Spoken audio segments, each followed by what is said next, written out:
G'day, Huppeteers, Huppeters, Huppets, whatever you're called, Jeff here.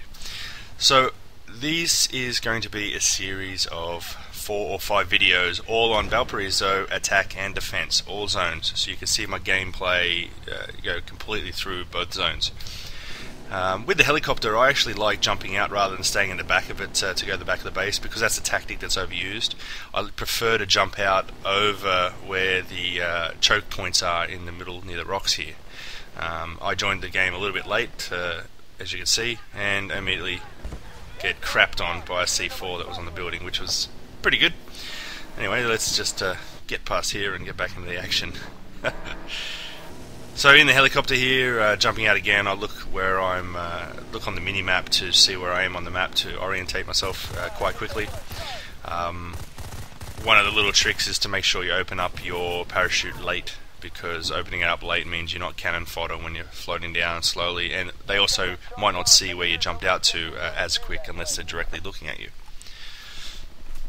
Don't know how I actually got that guy in the end, but I did. Now, for this match, I was actually playing a lot of Modern Warfare 2 because the new maps came out on PlayStation when I recorded this, actually.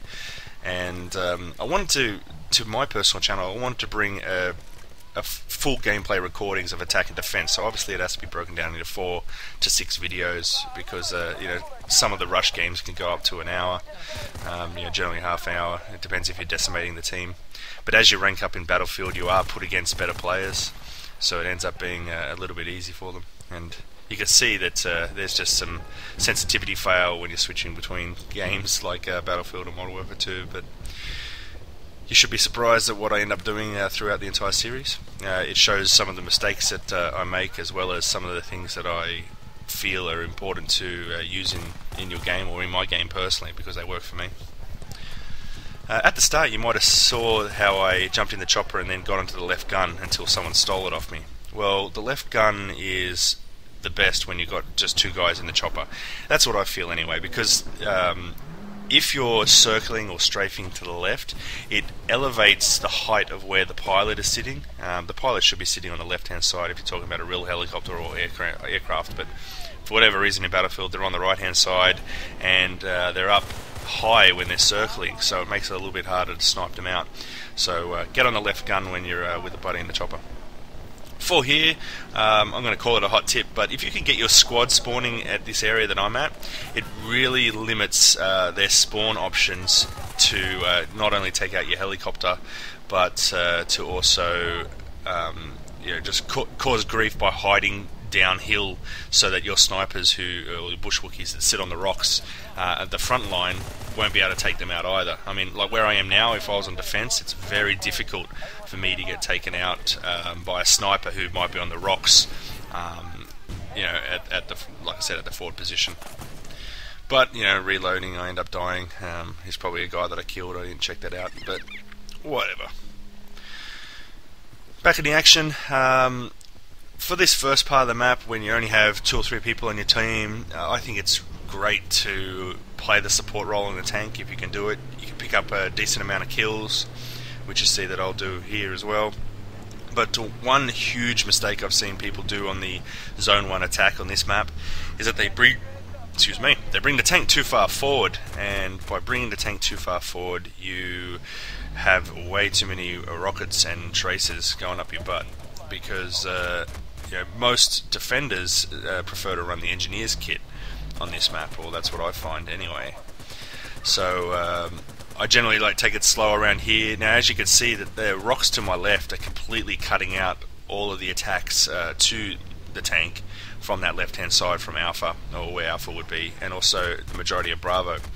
So using the tank as a support role, I can clear out the Bravo area on the right-hand side here, because as an attacking team, we have the drive or the forward line on the river side, where we can come around to flank them from behind, or we can even come up and pop up near the defilades, which are the square concrete blocks on the right hand side here, and then that produces a really good cover, or at least an area to attack from, for the assault guys on your team. Smoke works well on Bravo. In this case, we don't do it. it ended up being just Gary and I for the majority of this match. So when you're in a two-man squad only, it's kind of really annoying when your team gets wiped out and then you have to respawn again way back at base. So we communicate quite a lot about what's happening when we're going to die, and if we do die occasionally, we'll take it easy and come out of the action so that they can spawn back on you and you're back in the action straight away. But if there's just two of you, I recommend trying to get into vehicles. It just makes it better from a spawn perspective. It's just that when you see rockets coming your way, make sure you get out so that only one of you die. So I move forward a little bit here. It entices people to shoot at us, but you'll also see that as people, I don't know if you can see it on this resolution, but people are shooting rockets at us, and they're also shooting traces. Sometimes you see some traces go by, but by reversing and using that rock cover, when I see a rocket coming my way or I hear the warning alert, I quickly reverse out of the direction, and I manage to miss them. So you can see there's some more rockets, so I hit reverse, rocket misses, and then I go again. Now that doesn't stop you from being traced. Now, looking at this replay here, I can actually see that I'm missing a lot of the...